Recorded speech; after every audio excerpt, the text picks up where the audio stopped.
Bien, vamos ahora a leer en la palabra del Señor en el Evangelio según Marcos, en el capítulo 8,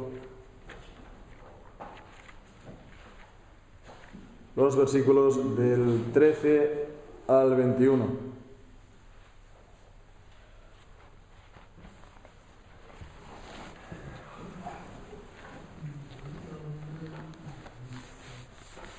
Dice aquí, así la palabra del Señor. Y dejándolos, volvió a entrar en la barca y se fue al otro lado. Y los discípulos se habían olvidado de tomar pan y no tenían consigo sino un pan en la barca. Y les mandó diciendo: mirad, guardaos de la levadura de los fariseos y de la levadura de Herodes. Y discutían los unos con los otros diciendo: es porque no tenemos pan. Y cuando Jesús lo entendió, les dijo: ¿qué discutís? Porque no tenéis pan. ¿Todavía no comprendéis ni entendéis? ¿Aún tenéis endurecido vuestro corazón? Cuando partí los 5 panes entre 5.000, ¿cuántas cestas llenas de pedazos recogisteis? Y ellos dijeron: 12. Y cuando partí los 7 panes entre 4.000, ¿cuántas canastas llenas de pedazos recogisteis? Y ellos dijeron: 7. Y les dijo: ¿cómo aún no entendéis? Y vino Betsaida y lo trajeron, y les dijo: ¿cómo aún no entendéis? Hasta aquí. Amén. El Señor bendiga su santa palabra. Amén.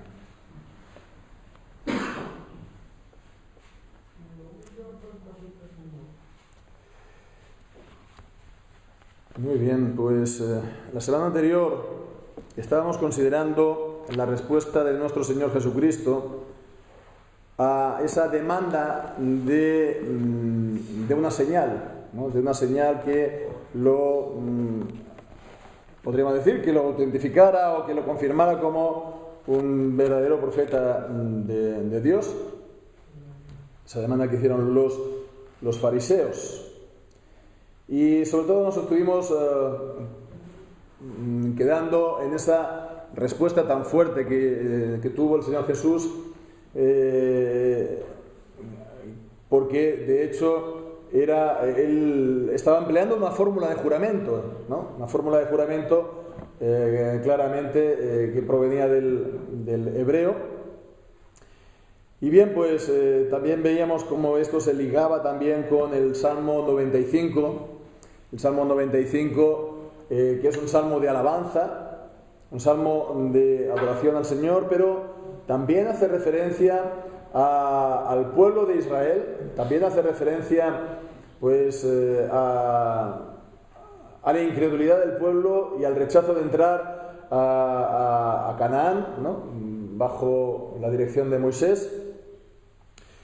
Y allí también Dios juró que no entrarían en su reposo, con una advertencia también, ¿no?, a que no endurecieran sus corazones, ¿no? Si oís hoy su voz, no endurezcáis vuestros corazones como en el día de Masá, de la tentación, cuando vuestros padres me tentaron en el desierto. Bien, pues creo que conviene tener en cuenta que también, pues a medida que van pasando las semanas y vamos avanzando en el Evangelio de Marcos, y en particular en esta sección del Evangelio de Marcos, pues parece claro, parece bastante evidente que el orden de los distintos hechos de Jesús, pues que en grandes líneas es también el mismo orden que nos encontramos en el Evangelio de Mateo, en esta sección por lo menos. Pues este orden no es, digamos, por casualidad. No es por casualidad. Hemos estado viendo cómo desde el capítulo 7 al menos, pues Jesús está disputando con los fariseos acerca de guardar la tradición de los ancianos en lo que tiene que ver con los lavamientos antes de comer, etc. Y esa polémica, esa disputa de Jesús con los fariseos da lugar a que él, viendo su cerrazón, ¿no?, viendo su rechazo a Jesús, él se vaya a los gentiles. Primeramente a la mujer sirofenicia, sana a su hija, ¿no? Después se va también a la zona de Decápolis, allí pues sana a un sordomudo de nacimiento. Después también está la alimentación de los 4.000, que eran pues fundamentalmente de origen gentil. La zona de Decápolis es una zona pues de mayoría pues, sí, gentil, para acabar otra vez lo que vimos la semana anterior con los fariseos y su demanda de señal. Bien, pues ahora en este Evangelio ahora se centra en los discípulos. Se centra de nuevo en los discípulos. A todo esto que hemos estado viendo, a esta disputa con los fariseos, que vemos es la línea de fondo de todo lo que hemos estado viendo, ¿no? Estas semanas, pues los discípulos entonces, podemos preguntarnos qué pasa con ellos, ¿no? ¿Todo está correcto con ellos?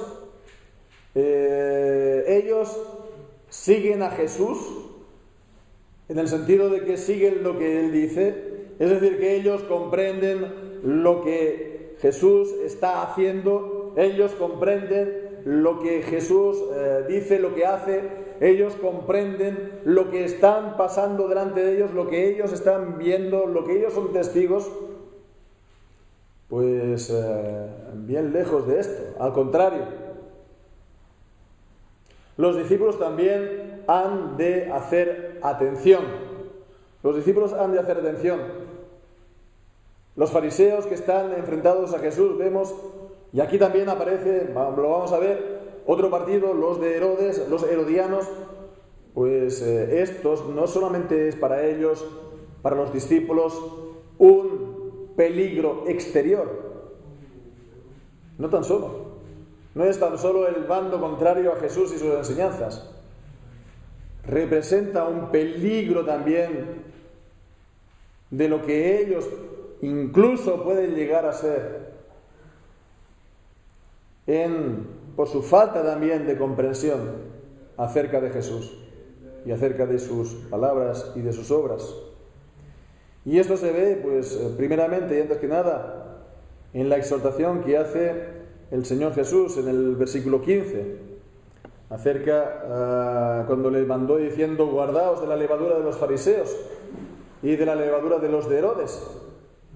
Pero antes de este mandamiento, de esta exhortación, en el versículo 13, pues Jesús se va de esos fariseos con los que había tenido esa disputa acerca de la señal y se sube a la barca. En el versículo 13, dejándolos, volvió a entrar a la barca y se fue al otro lado del mar, o del lago de Galilea, de Genesaret. Y bueno, pues no es la primera vez. Jesús, cuando se enfrenta con los fariseos, cuando ve esa cerrazón, cuando ve ese rechazo, Él, ¿qué es lo que hace? Se aparta de ellos. Él se aparta de ellos ante esa oposición, ante esa incredulidad. Y bien, pues entonces, pues tal vez se fueran unas prisas. El versículo 14, los discípulos, dice, se habían olvidado de tomar pan.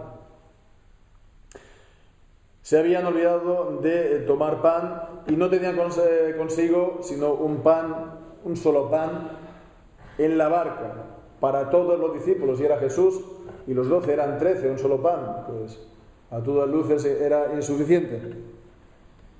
Bien, pues entonces tenemos esta exhortación, y literalmente vemos aquí en el versículo 15, mandamiento, les mandó diciendo: mirad, guardaos de la levadura de los fariseos y de la levadura de Herodes. Entonces vemos que se está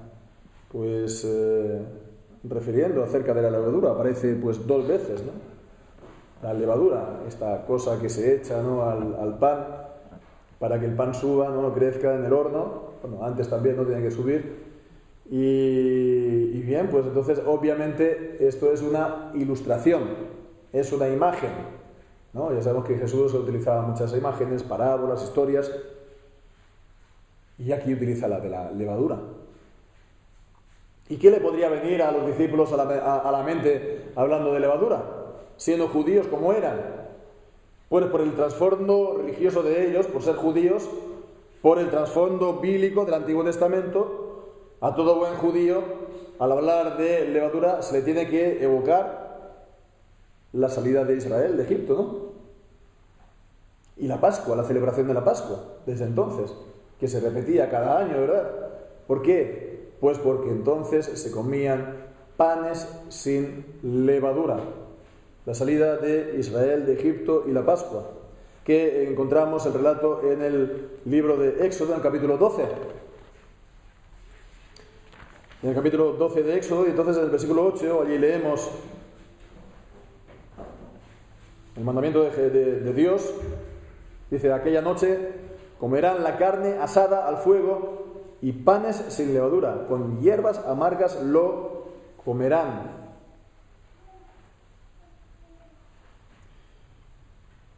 Y lo tenían que comer, pues, digamos, de manera apresuradamente. Porque vemos el versículo 11: lo comeréis así, ceñidos vuestros lomos, vuestro calzado en vuestros pies y vuestro bordón, es decir, el bastón de caminante, ¿no?, en vuestra mano, lo comeréis apresuradamente, es la Pascua de Jehová. Entonces, bueno, pues si los panes no tenían que tener la levadura, pues no es porque tenían que salir aquella misma noche, ¿no? No es por eso, no es porque tenían que salir apresuradamente y se les olvidó, ¿no? Porque vemos que de hecho había toda una preparación durante esa semana antes de comer la Pascua. Y leemos entonces del versículo 15: 7 días comeréis panes sin levadura. Así el primer día haréis que no haya levadura en vuestras casas, porque cualquiera que comiere leudado desde el primer día hasta el 7º será cortado de Israel.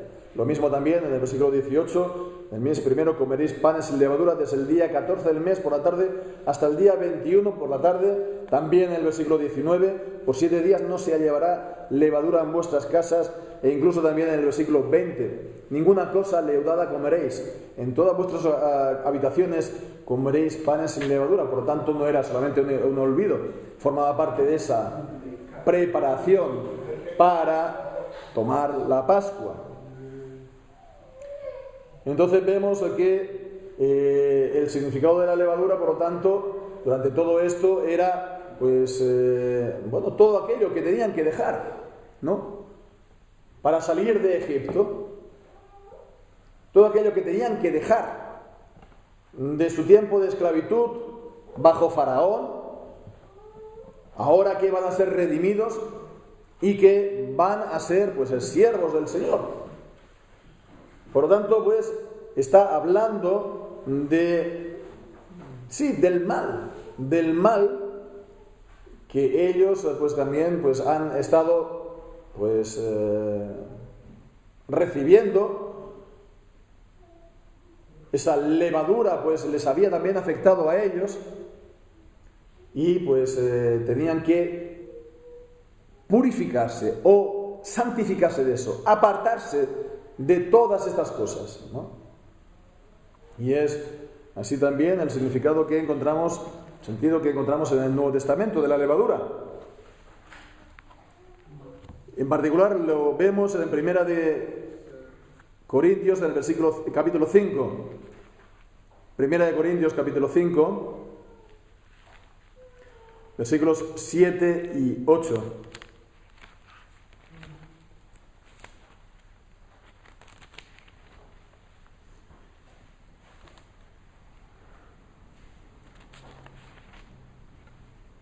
Limpiad, pues, la vieja levadura, para que seáis nueva masa, como sois sin levadura, porque nuestra Pascua, que es Cristo, fue sacrificada por nosotros. Así que celebremos la fiesta, no con la vieja levadura, ni con la levadura de malicia y de maldad, sino con panes sin levadura, de sinceridad y de verdad.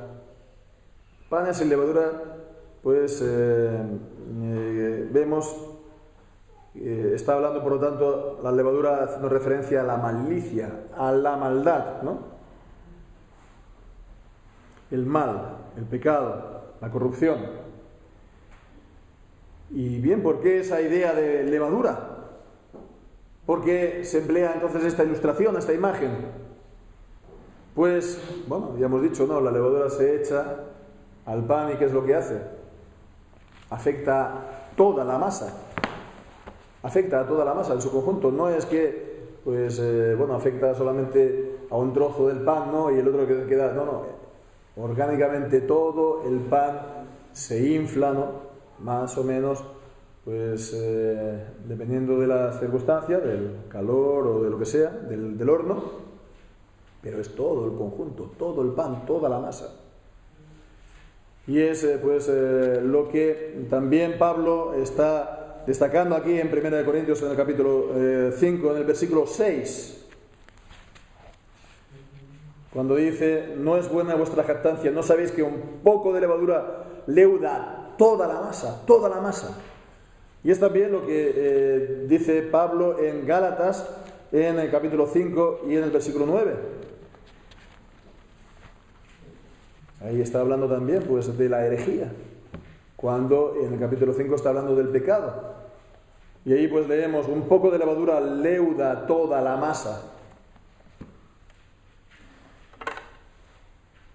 Bien, pues de esta manera entonces, la levadura de los fariseos y de Herodes, o de los herodianos, no de Herodes como en persona únicamente, sino de la secta, el partido, los seguidores o mejor dicho, los partidarios de Herodes, los herodianos. Pues en Mateo, por cierto, en el pasaje paralelo habla de los saduceos, que son los grandes sacerdotes, los sumos sacerdotes, los sacerdotes de Jerusalén. Y hablaremos de esto pues un poco más adelante.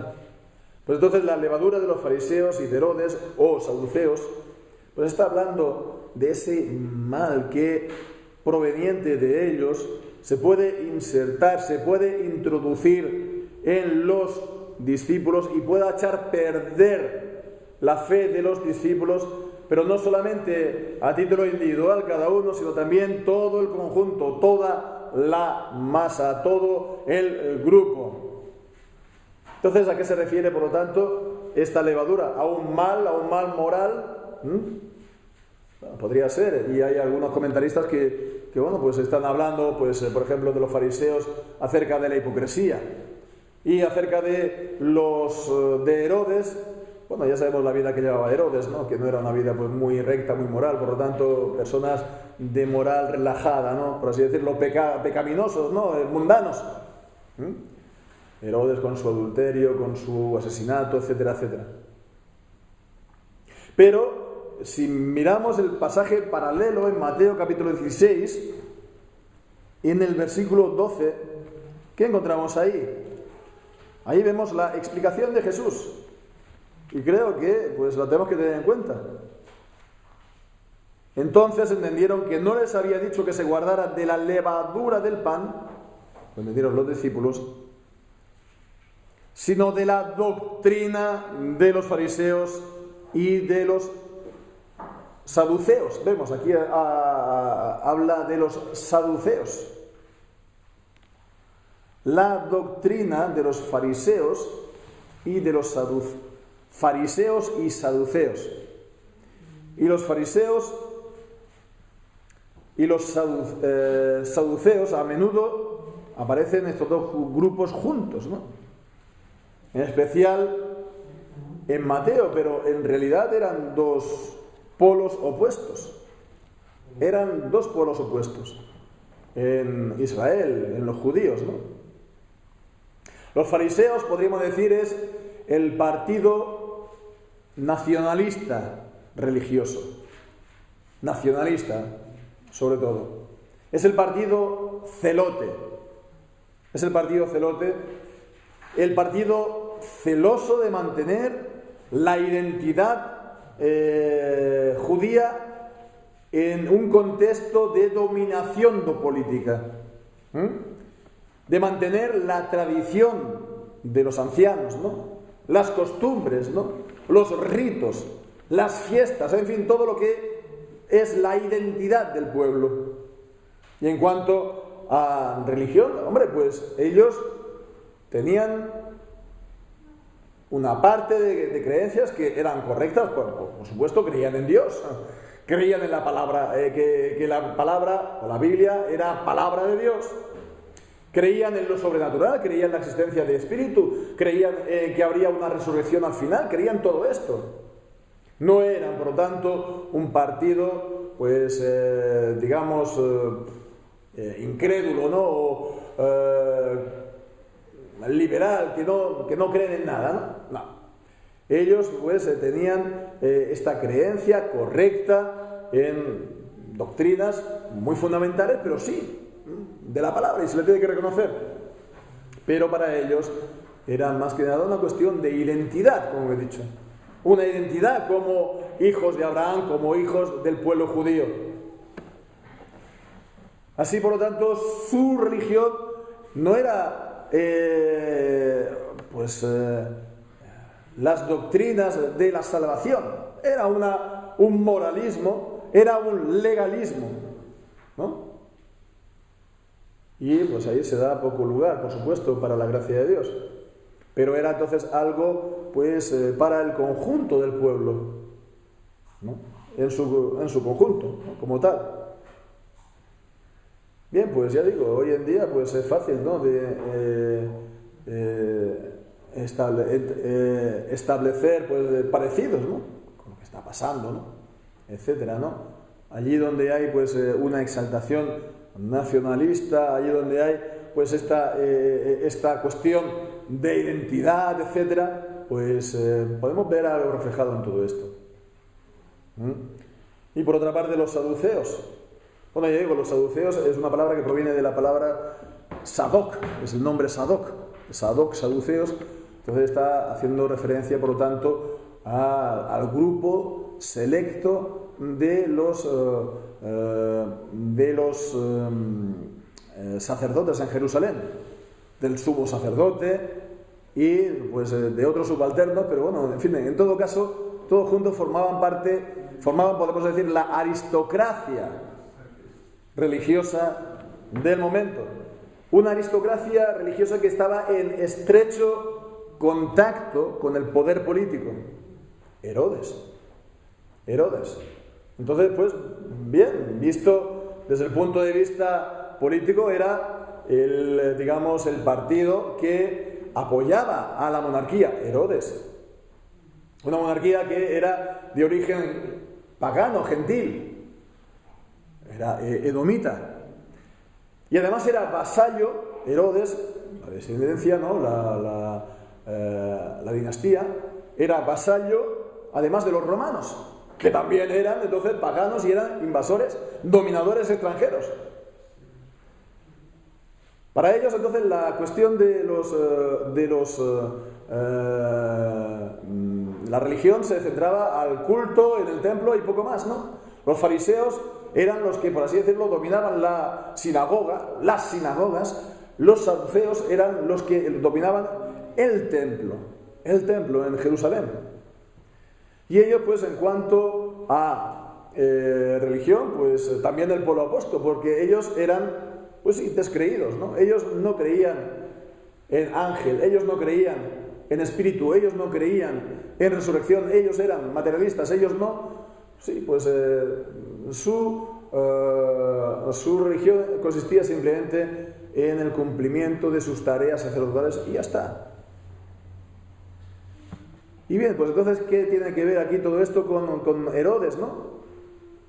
Bueno, pues mucho, porque Herodes, el monarca, la dinastía, etcétera, pues era el responsable de lo que podemos llamar la helenización, la cultura griega. Ellos habían traído entonces esa cultura, habían promovido desde el poder esa cultura, esa helenización, esa cultura griega, que podríamos decir nosotros esa secularismo, ¿no? Trasladándonos a nuestras circunstancias, la secularización, el materialismo, el gusto por, digamos, el pensamiento humano, los pensadores, los escritores, los filósofos, por encima de la palabra de Dios que se ve pues anticuada, obsoleta, está contando cosas así extrañas de Moisés y de Josué y de David, que quedan muy remotas en el tiempo. 1000 años, 2000 años hace de eso, ¿no? Bien, pues los de unos y los otros, ¿no? Los fariseos y los saduceos. Calvino pues tiene realmente aquí una perspicacia increíble, y además lo dice con una expresión muy buena, ¿no? Evidentemente a los fariseos, ¿a quién los va a comparar? Pues al papismo de sus días, ¿no? Pero los saduceos, él utiliza esta otra palabra, dice que eran los teólogos de la corte. Los teólogos de la corte eran pues, digamos, el bando, digamos, que estaban apoyando intelectualmente, etcétera, ¿no?, a la monarquía, teólogos de la corte. Bien, pues entonces tenemos estos dos polos. Uno, el celote. Otro, el libre pensador, ¿no? Uno, el legalista, y el otro es el libertino, el liberal, ¿no? Uno, el nacionalista, y el otro, el cosmopolita. Uno es el tradicionalista, y otro es el modernista. Uno es el intransigente, y otro es el indiferente en cuestiones de religión. Son los dos pueblos opuestos, pero tienen algo en común y hay algo que los une, que es su incredulidad ante Jesús y su oposición a Jesús, hasta el punto que se pusieron de acuerdo, como vimos en su día, en Mateo capítulo 3 y versículo 6. Al salir enseguida, los fariseos entraron en consejo con los herodianos contra él para matarlo. Bien, pues entonces ese es el mandamiento acerca de la levadura de los fariseos y de los herodianos / saduceos. ¿Comprendieron los discípulos? Pues vemos la respuesta de los discípulos. Discutían los unos con los otros diciendo: es porque no tenemos pan. Es porque no tenemos pan. Está diciendo esto porque, bueno, se nos olvidó y no tenemos pan, ¿no? Tenemos solamente un pan, ¿no? Y está hablando ahora de la levadura. Pero si nos paramos a pensar, nos damos cuenta, bueno, que esta respuesta no sigue mucho la pregunta, ¿no? Dice: guardaos de la levadura de estos, y ellos dicen: es porque no tenemos pan. Si nos damos cuenta, una de dos: o esa respuesta no tiene nada que ver, ¿no? Hola, buenos días, ¿no? Y el otro responde: pues soy fontanero, ¿no? Por la calle, ¿no? O algo parecido, no tiene nada que ver. Una de dos: o eso, o lo otro muestra una suspicacia, ¿no?, por parte de los discípulos. Es como que la mujer le dice al marido: no te olvides la cartera. Y entonces el marido dice esto porque seguro que da a entender que yo no gano lo suficiente, ¿no? Entonces se lo toma eso a nivel personal, ¿no? Y creo que más bien esto, porque si no se entiende la respuesta, ¿no? No se entiende la respuesta. Habla de la levadura. Pues mira, aquí hay una pequeña alusión a ella. Está insinuando, ¿no? Está insinuando que, mira, hemos dejado aquí el pan. Bien, pues ellos, vemos, no entendieron lo que decía Jesús. Y tampoco lo tomaron en cuenta. Ellos se liaron entonces a discutir entre sí, como era pues entonces también tradicional entre ellos, sin parar a pensar: pero si está hablando de la levadura, ¿qué significa la levadura? Todo lo que hemos estado viendo, ¿no? Ellos tampoco preguntaron a Jesús, pero como otras veces lo han hecho, ¿no? Si él lo hubiera dicho: maestro, no entendemos, ¿qué significa esto que estás diciendo? Jesús evidentemente se lo habría dicho. ¿Por qué dices esto? No. Y eso es lo que da lugar entonces a esta fuerte reprensión. Jesús lo reprende fuertemente en el versículo 17. fijémonos, hasta el 21. 5 versículos en los que Jesús está reprendiéndolos a base de preguntas. Están quedando una pregunta tras otra, ¿no? Es una fuerte reprensión a los discípulos, y las 3 primeras pues está, pues eso, destacando la falta de reprensión. Marcos está haciendo mucha atención a esto. Esto es la parte que Marcos destaca en comparación de Mateo, estas preguntas de Jesús acerca de su falta de comprensión. Cuando dice entonces, el versículo 17, ¿qué discutís que no tenéis pan? ¿Qué discutís? Yo no estoy hablando de eso para nada. ¿Qué estáis discutiendo? Todavía no comprendéis ni entendéis. Vemos la falta de comprensión, la falta de entendimiento. Aún tenéis endurecido vuestro corazón. Entonces vemos el origen de esta falta de comprensión es que tienen esta expresión bíblica que es el corazón endurecido. Y el versículo siguiente, el 18, está haciendo referencia pues al contenido pues de este endurecimiento. Dice, teniendo ojos no veis, teniendo oídos no oís. Y pues esto recuerda evidentemente a Mateo capítulo 4, versículo 12. Mateo 4, 12, en el contexto de la parábola del sembrador. Ya está hablando de los que no son discípulos, que Jesús les habla en parábolas. ¿Para qué? Pues a los que no son discípulos, a los de afuera, para que viendo vean y no perciban, y oyendo oigan y no entiendan, para que no se conviertan y les sean perdonados sus pecados, lo cual es también una cita, alusión de Isaías capítulo 6, versículos 6 y 9, 9 y 10, y leemos allí Isaías 6, 9 y 10. Y dijo Dios, anda y di a este pueblo, oíd bien y no entendáis, ved por cierto, mas no comprendáis, engruesa el corazón de este pueblo, y agrava sus oídos, y ciega sus ojos, para que no vea con sus ojos, ni oiga con sus oídos, ni su corazón entienda, ni se convierta y haya para él sanidad. Jesús entonces, volviendo aquí a Marcos 8, también da la siguiente pregunta, ¿no os acordáis? ¿Y no os acordáis? Entonces esto está hablando, por lo tanto, de lo que viene a continuación, cuando va a hacer referencia entonces de las 2 multiplicaciones de panes y de peces, las 2 alimentaciones sobrenaturales, primeramente a los 5.000 y segundo a los 4.000, los 5.000 pues que eran de Israel, judíos, y los 4.000 en Decápolis, gentiles. Y dice allí pues cuando partí los 5 panes entre 5.000, ¿cuántas cestas llenas de pedazos recogisteis? ¿Cuántas cestas? Ya nos está destacando el hecho de lo que sobró. ¿Cuántas cestas? Y dicen 12. Y al versículo 20, pues cuando fue las 4.000, ¿cuántas cestas recogisteis? Y dijeron 7. Bueno, yo creo que no es tampoco aventurarse a hacer aquí ninguna numerología, pero que sean 12 canastas y 7 canastas llenas de panes. Pues son números, por así decirlo, comillas, redondos, ¿no? En la simbología de la Biblia, 12, ¿no? 12 son las 12 tribus, ¿verdad? Y era la alimentación a los judíos.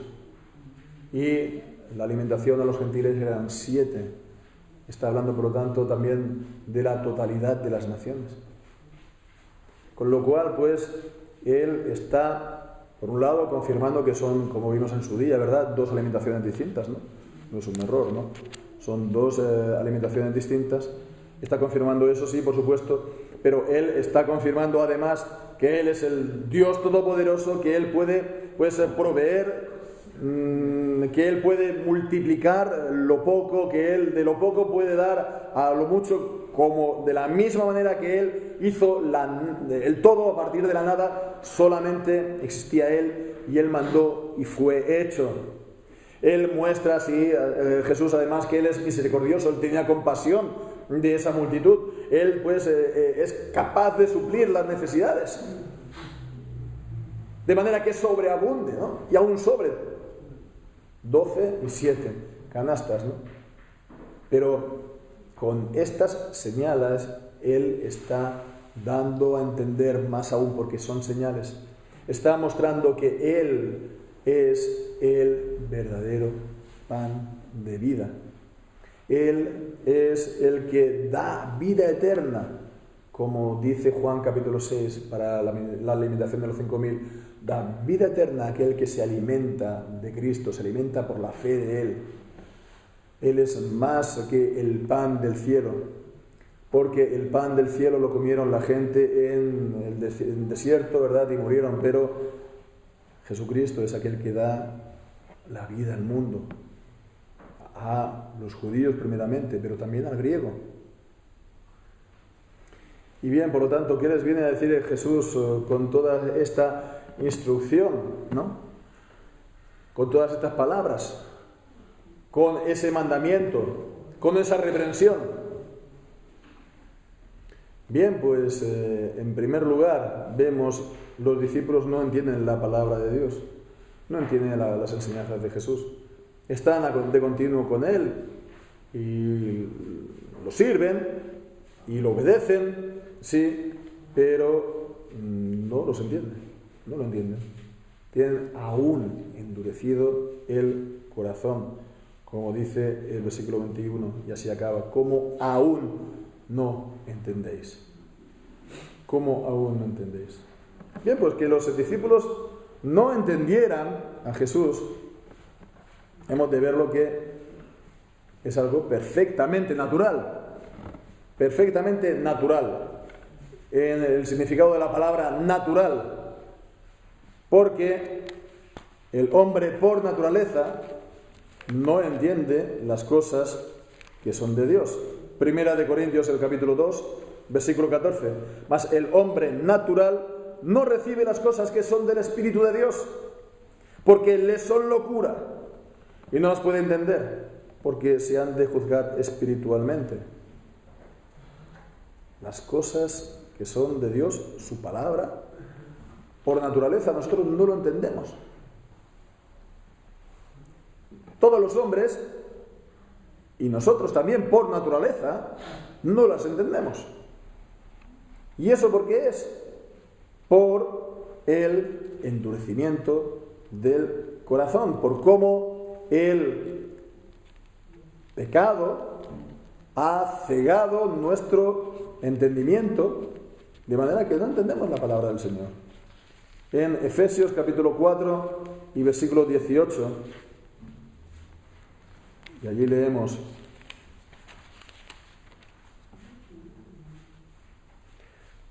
de los gentiles que tienen el entendimiento entenebrecido, ajenos de la vida de Dios por la ignorancia que hay en ellos, por la dureza de sus corazones. El endurecimiento les lleva a no entender la palabra de Dios, y esto a estar ajenos a la vida de Dios. Entonces, cuando uno está sin entendimiento ante la palabra de Dios, está recibiendo la palabra de Dios y no lo entiende, pues a lo menos, como mínimo, se tiene que abstener de criticar lo que no entiende de la palabra de Dios, y mucho menos condenar lo que está oyendo porque no le cuadra con sus esquemas mentales, que son esquemas naturales, de su mentalidad natural, y mucho menos hablar mal de ello, blasfemar en contra de ello. Uno ha de tener humildad, y uno ha de tener humildad ante la palabra de Dios. Incluso cuando uno no lo entiende, uno ha de tener esta idea aquí en la cabeza, de ser humilde ante la palabra de Dios y decir a Dios: Señor, no lo entiendo, ¿no?